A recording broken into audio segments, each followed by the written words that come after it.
வெள்ளித்திரையில் ஒளிபரப்பாகும் சீரியல்களில் நடித்து மக்கள் மத்தியில் பிரபல்யமானவர் தான் நடிகை ரக்ஷிதா மகாலட்சுமி.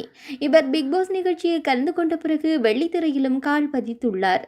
ரக்ஷிதா மகாலட்சுமி ஹீரோயினாக நடித்த திரைப்படம்தான் எக்ஸ்ட்ரீம். இந்த படத்தில் ராஜவேல் கிருஷ்ணா இயக்க இதனை கே ராஜன் தயாரித்துள்ளார். இந்த படத்தில் ரக்ஷிதா மகாலட்சுமியுடன் அபிநட்சத்திரா, ராஜேஸ்வரி, அம்ரிதா, சிவம், ராஜ்குமார் உள்ளிட்ட பலர் நடித்திருக்கின்றார்கள். இந்த படத்திற்கு ஆர்எஸ் ராஜ் பிரதாப் இசையமைத்துள்ளார்.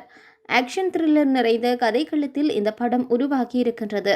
இந்த நிலையில் இன்றைய தினம் வெளியான எக்ஸ்ட்ரீம் படத்தின் விமர்சனங்கள் பாசிட்டிவாக வெளியாகி வருவதோடு அதில் நடிகை ரக்ஷிதா மகாலட்சுமியினுடைய நடிப்பும் பெரிதளவில் பாராட்டப்பட்டுள்ளது.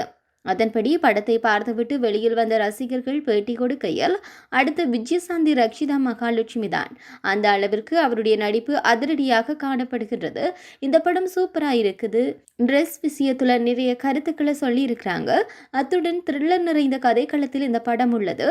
இந்த படம் குடும்பத்தோடு கட்டாயம் பார்க்க வேண்டிய படமாக உள்ளது. இந்த காலத்திற்கு ஏற்ற பெண்களுக்கு தேவையான கருத்துக்களையும் அழகாக இயக்குனர் எடுத்து சொல்லி இருக்கிறார். பெண்களுக்கு ரொம்ப சப்போர்ட் பண்ற மாதிரி இந்த படம் வெளியாகி இருக்கின்றது. ரக்ஷிதா மகாலட்சுமி நடிப்பில் நாங்கள் பார்க்கும் முதல் படம் இது. அவங்களுக்கு போலீஸ் கெட்டப் சூப்பராக இருக்கிறது. நடிப்புல பட்டைய கிளப்பிட்டாங்க. அடுத்த விஜயசாந்தி ரக்ஷிதா மகாலட்சுமி தான் என ரசிகர்கள் குறிப்பிடுகின்றனர்.